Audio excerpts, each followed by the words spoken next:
बाल गणेश भगवान गणेश के बाल रूप को संदर्भित करता है, जो हिंदू धर्म में सबसे अधिक पूजनीय देवताओं में से एक हैं। गणेश को बाधाओं को दूर करने वाले, ज्ञान, बुद्धि और नई शुरुआत के देवता के रूप में पूजा जाता है। उनका बाल रूप बाल गणेश मासूमियत, पवित्रता और चंचलता का प्रतिनिधित्व करता है। इस रूप में गणेश को अक्सर एक युवा, करुण रूप में दर्शाया जाता है। कभी कभी वे नाचते हुए, मिठाई खाते हुए, विशेष रूप से मोदक, जो उनके पसंदीदा हैं, या अपने मूषक वाहन, जिसे मूषिका कहा जाता है, की सवारी करते हुए चंचल गतिविधियों में लगे रहते हैं। बाल गणेश की प्रतीकात्मकता में आमतौर पर शामिल हैं। एक हाथी का सिर अपने बाल रूप में भी, गणेश ने अपने प्रतिष्ठित हाथी के सिर को बरकरार रखा है, जो ज्ञान और शक्ति का प्रतीक है।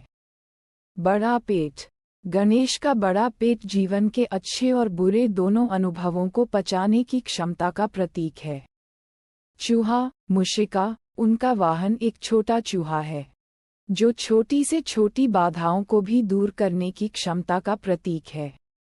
मोदक, गणेश को अक्सर मोदक या लड्डू पकड़े या खाते हुए देखा जाता है, जो जीवन की मिठास का प्रतीक है।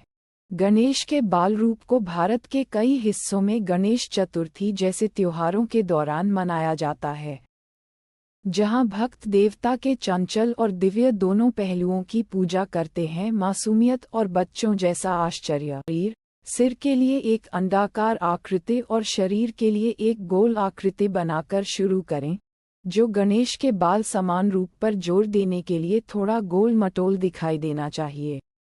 धड़, उनके माथे से फैली उनकी लंबी, घुमावदार सूंड बनाएं, जिसके अंत में चंचलता दिखाने के लिए थोड़ा सा कल हो।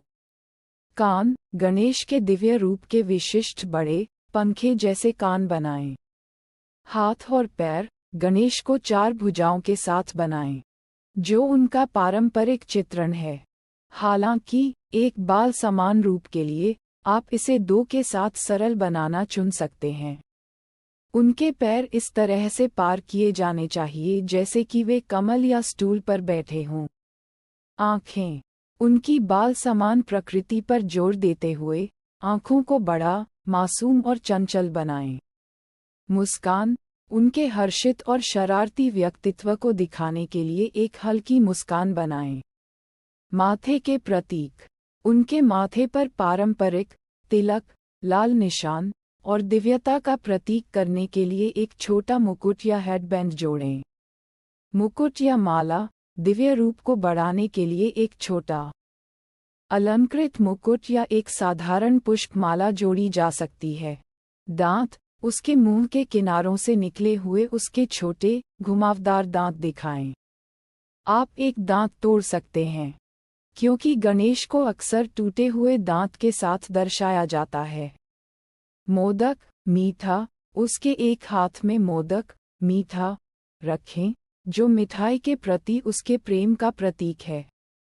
चूहा, गणेश के वफादार चूहे को उसके पैरों के पास खींचा जा सकता है, जो प्रशंसा से उसकी ओर देख रहा है या खुद मोदक पकड़े हुए है। कमल या सिंहासन, आप उसकी दिव्य उपस्थिति को उजागर करने के लिए उसे कमल के फूल या छोटे सिंहासन पर बिठा सकते हैं। चंचल तत्व, बाल, बच्चे, पहलू पर जोर देने के लिए आप पृष्ठभूमि में खिलौने, अधिक मिठाइयाँ या यहाँ तक कि एक छोटी गेंद भी जोड़ सकते हैं। प्रकृति या मंदिर का दृश्य, आध्यात्मिकता से उसके संबंध को दर्शाने के लिए उसे प्रकृति के तत्वों जैसे फूल या मंदिर की पृष्ठभूमि से घेरें। भौहें और पलकें, मासूमियत पर जोर देने के लिए बाल गणेश को नर्म, गोल भौहें दें। आप उनकी आँखों को अधिक युवा और जीवंत अभिव्यक्ति देने के लिए कोमल, थोड़ी घुमावदार पलकें जोड़ सकते हैं। नाक और धड़ का विवरण, उनकी नाक को चौड़ा और गोल बनाएं, लेकिन इसे धड़ के साथ आसानी से मिलाएं। इसके लचीलेपन को दिखाने के लिए धड़ पर बारीक रेखाएं और मोड़ जोड़ें। धड़ पर फूल या खिलौने जैसी कोई चंचल वस्तु रखी जा सकती है जो बच्चे जैसा आकर्षण जोड़ती है।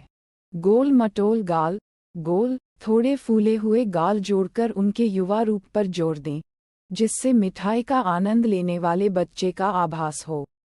2. कपड़े और आभूषण का विवरण। धोती डिज़ाइन। धोती को छोटे फूल या मोर पंख के डिज़ाइन जैसे सरल पैटर्न के साथ विस्तृत रूप से सजाया जा सकता है। इसे एक प्राकृतिक प्रवाह देने के लिए सिलवटें और सिलवटें जोड़ें। धोती में चमकदार रेशमी बनावट भी हो सकती है। पायल और चूड़ियाँ। बाल गणेश छोटी, नाजुक पायल और चूड़ियाँ पहन सकते हैं। आप इन्हें जटिल डिज़ाइन के साथ पारंपरिक बना सकते हैं या अधिक चंचल लुक के लिए सरल बना सकते हैं। कमरबंद। एक सजावटी कमरबंद या बेल्ट जोड़ें, जिसमें विवरण को बढ़ाने के लिए छोटे लटकते आकर्षण या घंटियां हो सकती हैं। ये राजसीपन और चंचलता का स्पर्श जोड़ता है। 3. गतिशील हाथ के इशारे, हाथ की मुद्राएं। एक हाथ में गणेश को उनके पसंदीदा मोदक पकड़े हुए बनाएं, लेकिन